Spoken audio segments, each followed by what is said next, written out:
Good evening. I'm John Batchelor. This is the John Batchelor Show. The new Congress is returning, the 112th Congress for the United States of America. That in itself is a great success for the oldest and most successful democracy on planet Earth. The return of the Congress to a new session. John Avlon of CNN and the Daily Beast joins me tonight as my colleague and co-host. John, a very good evening to you as well. Good evening, John. Great to be here. Happy New Year. And same to you. It's a new year. It's a new Congress, and we're joined by Thaddeus McCotter of 11th Michigan. This is Livonia. This is Western Detroit. And just so happens that it is fortuitous to be joined by a congressman from Detroit, a close friend of this program, because we begin tonight for the first time ever in Detroit at the very famous WJR in Detroit. Thaddeus, a very good evening to you. You're a veteran of WJR. I hope you say hello to your friends and welcome a new year to you. And what can we expect from the 112th Congress that you will return to within days? Well, first, John, congratulations. It's good to have you on the great voice of the Great Lakes. And as far as what we can expect out of Congress, I think you can obviously expect divided government. One of the things that I think is something that Republicans have to continue to stress is that there may have been a wave election, but that left Republicans in control of the House, only one of the chambers of the Congress. The Democrats remain in control of the Senate, and obviously the President remains in control of the executive branch. Well, Congressman, we've talked about this before, but I'm a fan of divided government. Like a lot of independent voters, I sort of think divided government builds in that check and balance that I think the founders kept in mind. And part of the reason I think there was so much anger at the last Congress was that it was imbalanced. President Obama and the Democrats made a famous mistake in the rearview mirror history by pushing forward on health care when the American people wanted jobs, jobs, jobs. And yet we're hearing now that the first order of business from the Republican Congress is going to be repealing health care, not focusing on jobs. How do you think that vote's going to go down, and how do you think the decision is going to focus on repealing health care rather than the economy is going to resonate with your constituents back home? Well, with all due respect, I think there's a false premise there. The false premise is that somehow the American people didn't know what was in the health care bill, and were just disappointed that they didn't focus on jobs and would have been quite content with the bill as it was. That wasn't the case.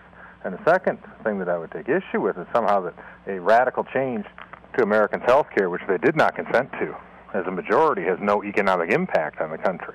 One of the things we heard throughout the entire health care debate was how that this bill was going to be helpful in terms of reducing the costs and reducing the costs of business and making it more efficient and helping to grow our economy as one of what the president calls the pillars of his new American economy.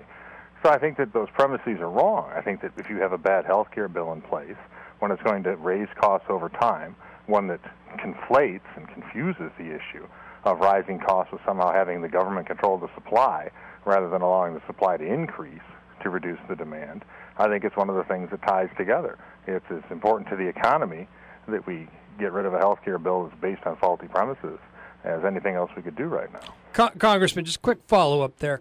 Aspects of the bill, like taking away, allowing people with preconditions to get health care insurance, how does that specific aspect of the bill resonate with your constituents in Detroit? Well, I think the aspects of the bill, the Democrats did the classic bait and switch. They gave people a couple things that may appeal to some people at the expense of trying to get through a larger problem of the government having far more control over the health care system than they've had in the past. So you'd vote to keep that provision? No, what I'd vote to do is to repeal a bill that the American people did not consent to in its entirety.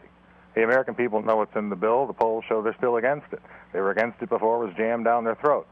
So you go back, you repeal, and then you take it from the shared premises of where can we improve it, how can we make it match a globalized economy, specifically looking at things such as portability, looking at the fact that the federal government, and its already expanding entitlement, impending implosion over time, is non-sustainable, and work from those principles and move to shared premises. So when you start to talk about to pick apart the bill and what's in it, the reality is the American people want the bill repealed. They want us to start over. They've always wanted that even before it was passed. Congressman, you have a new leader in Michigan, a new governor, and a new legislature. In fact, I think now you've told me that the legislature and the Supreme Court and the governorship are in the hands of the Republican Party. Michigan is one of the most troubled states in the Union, although it's not alone. California, Illinois, New Jersey, Pennsylvania, New York, I could go on, not leaving out Florida and Nevada. However, how do you see this new governor, and how do you see the people of Michigan with the challenges we know are coming in the states for 2011? Well, we've talked about Michigan having a new governor and how he might be different than, say, the return of Jerry Brown in California or the new Governor Cuomo in New York. And one of the things that jumps out at us is that he was a successful entrepreneur, Governor Snyder. He takes an approach, he's taking a very bipartisan approach at the present time, trying to get people to cooperate. He's building bridges with the city of Detroit. And he will apply a business perspective to this with an understanding that we're going to need everybody on board. And in Michigan, we've actually got, as you know, John, the precedent of what we went through with the auto industry and how it effectively was staring into the abyss.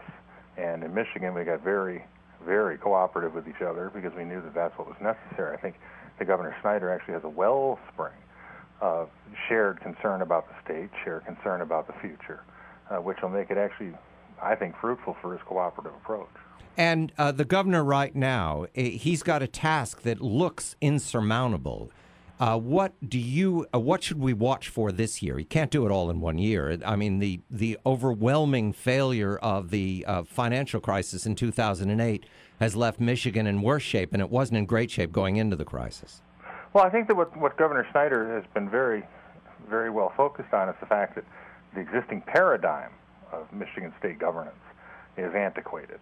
It's not a question of what you cut and slash around an existing system. It's how you transform the system to make some of the same types of decisions that individuals have had to make and businesses have had to make as they enter the age of globalization.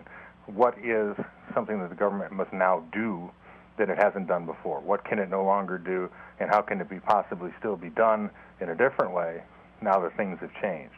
One of the things about global competition, which many of us, we may not like it, or we may not like some of the effects of it, but it's here and it has to be dealt with, is that it's going to transform and actually empower individuals. We've seen that in the economic sphere. What the government has to do is try to match that type of transformation. Unfortunately, we've not seen state governments do it.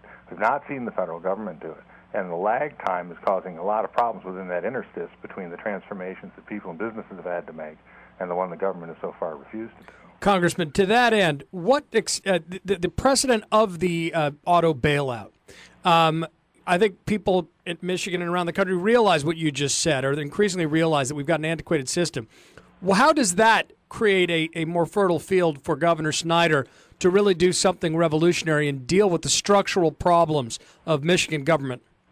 Well, I think the one thing that it does is that people who've had to do this in their own family budgets, people who've had to do this in their own job situations, notably with Chrysler and with GM, that realize that it's not 1970 anymore and have had to act accordingly, are not going to have a whole lot of sympathy with a state government that refuses to recognize the changes that are necessary, that refuses to make the sacrifices on its part that individuals and entrepreneurs and business entities in the state have had to do. And the fact that we've already gone through it on those levels, the personal and the economic sphere, in many ways are very helpful to the governor, because all he's trying to do is continue that within the state government. Thaddeus McCotter represents 11th Michigan. That's western Detroit, Livonia. The state of Michigan right now is not the worst case. It's not, in fact, number one worst. That would be California. But the challenges of General Motors and Ford and the whole of the automotive industry wrecked by the financial crisis make Michigan especially important, and we're going to talk about it later on in the program. General Motors and Ford both are part of the solution. I'm John Batchelor with John Avlon. This is the John Batchelor